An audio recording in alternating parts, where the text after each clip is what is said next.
Hello, career TV में आप सभी लोगों का हार्दिक स्वागत है। जैसे कि इस समय हम प्रैक्टिस सेट तैयार कर रहे हैं, तो आइए हम उसी में मुहावरे और लोकोक्तियों को इसकी भी प्रैक्टिस सेट आपको कराई जाएगी। आज का जो रहेगा वो संधि है, संधि का टॉपिक आपका रहेगा। आइए देखिए, पहला प्रश्न है, सूर्योदय का संधि विच्छेद क्या होगा? सूर्योदय। तो हमने आपको जब इसकी विस्तृत क्लास बताई थी, तो उसमें हमने बताया था कि ओ का कैसे, जब ओ का निर्माण होगा तो कैसे होगा। इसमें ए या ओ जहाँ पे निर्माण होता है वो हमारी गुण संधि हो जाती है। तो इसका जो संधि विच्छेद होगा वो हो जाएगा हमारा सूर्य धन उदय। देखो, यही हम बता रहे हैं आपको सूर्य धन उदय कैसे होगा। यहाँ आपका सूर्य में आपका ये आ छोटा बड़ा के बाद जब छोटाऊ बड़ाऊ छोटा बड़ा के बाद जब छोटाऊ बड़ाऊ का मेल होता है तो वो ओ बन जाता है। इसलिए ऑप्शन नंबर बी यहाँ पे आपका सही है।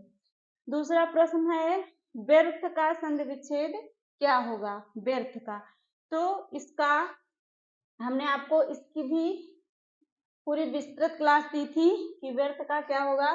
जब हमें आधा अक्षर मिल जाए तो वो आधा अक्षर आपका बदल जाएगा वी में। चाहे में बदल जाएगा वी में, तो ये हमारा क्या है? व्यर्थ। तो इसका सही ऑप्शन देखिए क्या हो जाएगा। इसका सही ऑप्शन हो जाएगा वी धन अर्थ बराबर व्यर्थ। तो वी धन अर्थ यहाँ पे ये आपका छोटी ई और छोटा आ, छोटी ई छोटा आ जो है मिल करके आपका या का निर्माण हो जाएगा। और यहाँ से जब हम छोटी ई निकाल लेंगे तो आधा आपका वह बचेगा। देखिए, छोटी हमने निकाल लिया तो आधा ही अक्षर बचा, इसलिए यहाँ वह बचा और छोटी ई और आ मिलके या का निर्माण हो जाएगा। अगला प्रश्न आपका है, हाथ का मैल इधर, एक मिनट,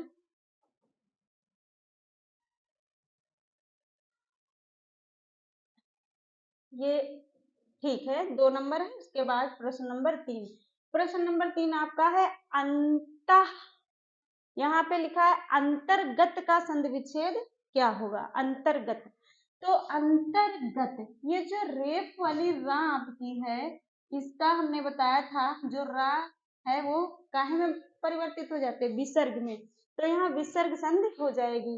तो देखिए, ये जो अंतः और अंतर, यहाँ पे रा का उच्चारण हो रहा है, इसलिए अंतः धन गत हो जाएगा। अंतर्गत विकल्प नंबर ए आपका सही है। अगला प्रश्न है, बहती गंगा में हाथ धोना। तो बहती गंगा में हाथ धोना ये आपका मुहावरा है। तो इसमें देखिए क्या हो जाएगा, चातुर्य वृष्टि से काम निकालना, अपना काम निकालना, पुण्य का काम करना या अवसर का लाभ उठाना।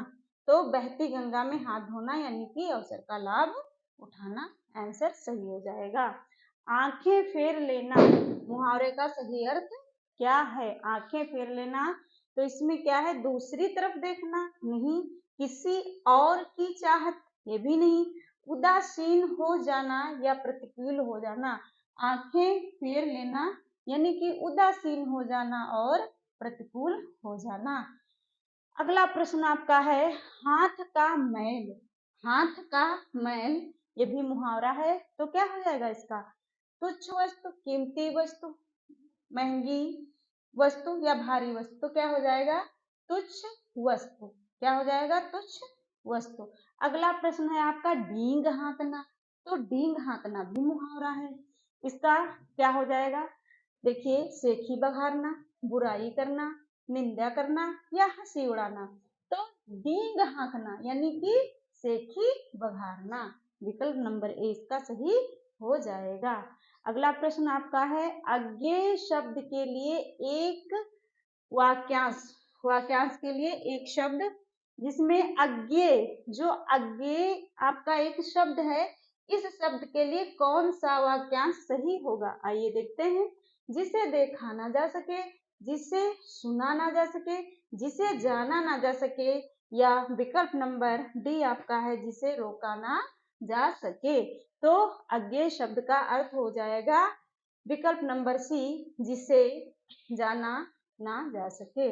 अगला प्रश्न है किए हुए को ना मानने वाला। अब किए हुए उपकार को ना मानने वाला, तो ना मानने वाला क्या निकृष्ट होगा, कृतार्थ होगा, या कृतज्ञ होगा, या कृतज्ञ होगा। तो ना मानने वाला आपका विकल्प नंबर डी सही हो जाएगा, कृतज्ञ। किए हुए उपकार को ना मानने वाला कृतज्ञ।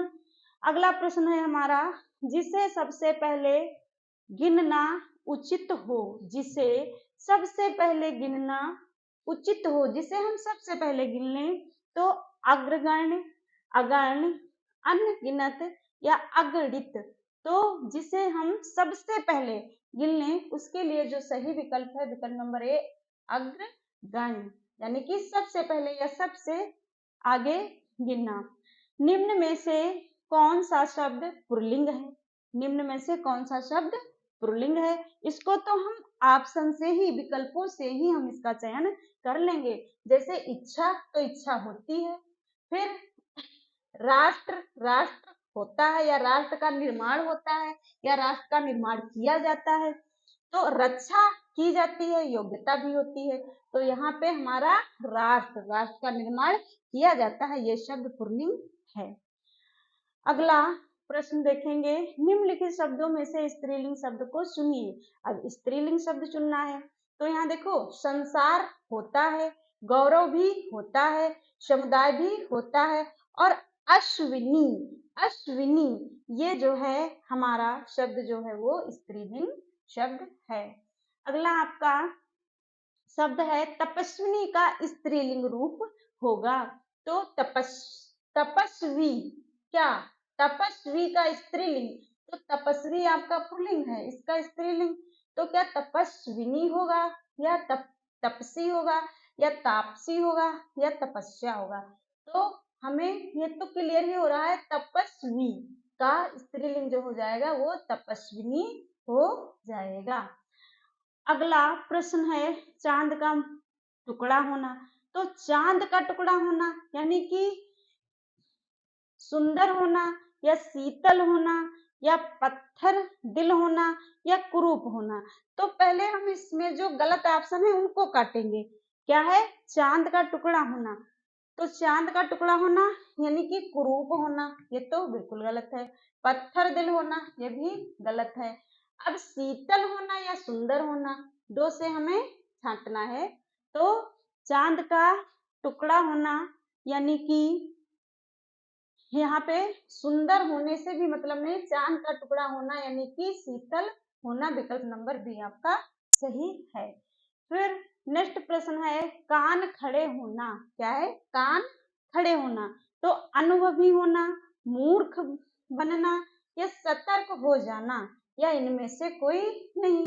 तो इनमें से कोई नहीं, कान खड़े होना, मूर्ख बनना ये भी नहीं, कान खड़े होना, अनुभवी होना ये भी नहीं। इसका सही अर्थ क्या है? सतर्क हो जाना। कान खड़े होना यानी कि हम सतर्क हो गए।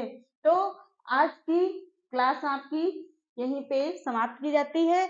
आगे के प्रश्न आपको निरंतर मिलते रहेंगे।